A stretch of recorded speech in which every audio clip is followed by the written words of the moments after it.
అందం, అధికారం తక్కువ కాలమే. మనుషులను గాయపరచడం ఎంత తప్పో మనస్సులను గాయపరచడం కూడా అంతే తప్పు. పరీక్షించలేని జీవితం జీవించదగ్గది కాదు.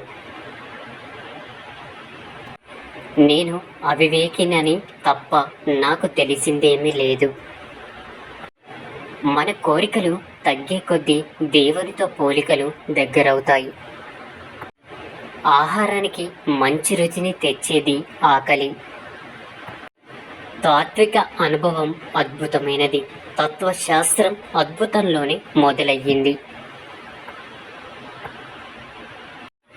అదృష్టంపై ఎన్నడూ ఆధారపడకు. తనను గురించి తనకే తెలియనివాడు అజ్ఞాని. బ్రహ్మచారికి సుఖం లేదు, గృహస్థుకు శాంతి లేదు. ఏ దారి ఎంచుకున్నా ప్రత్యాతాపక పడక తప్పదు. అలాంటప్పుడు పెళ్లి చేసుకోవడమే కొంచెం నయం. నీ అభిలాషను బట్టి నువ్వు కనిపించడంపై కీర్తి ఆధారపడి ఉంటుంది.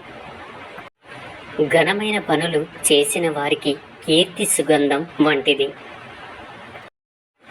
మన ప్రార్థనలు దేవుని ఆశీర్వాదాల కొరకే. దేవుడికి మనకు ఏది మంచో తెలుసు. మంచి మనిషికి ఏ హాని జరగదు, బ్రతికుండగా కానీ చనిపోయిన తర్వాత కానీ. మంచి అంటే జ్ఞానం, చేదంటే అజ్ఞానం. యువకులపై దృష్టి సారించండి. వారిని సాధ్యమైనంత మంచివారిగా మార్చండి. ఓ ధనవంతుడు తన సంపద చూసి మురిసిపోతే అతడు ఎలా దాన్ని ఉపయోగిస్తున్నాడో తెలిసే వరకు అతన్ని ఎవరు పొగడరు.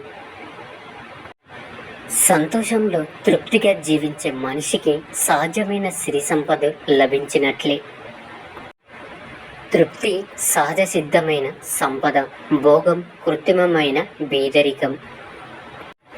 మీ లక్ష్యం ఎల్లప్పుడూ ఉన్నతమైనదిగానే ఉండవలెను.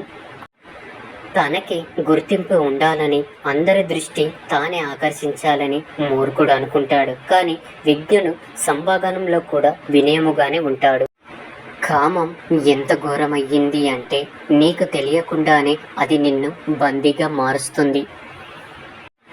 మీ తెలివిని, నీ తపనను ఇతరులకు తెలియజేసి వాటిని నీవు తెలియచెయ్యకుంటే అవి నిన్నే నాశనం చేస్తాయి. నేను పౌరుణ్ణి, ఏథెన్స్ పౌరుణ్ణి కాదు, గ్రీస్ పౌరుణ్ణి కాదు, ప్రపంచ పౌరుణ్ణి.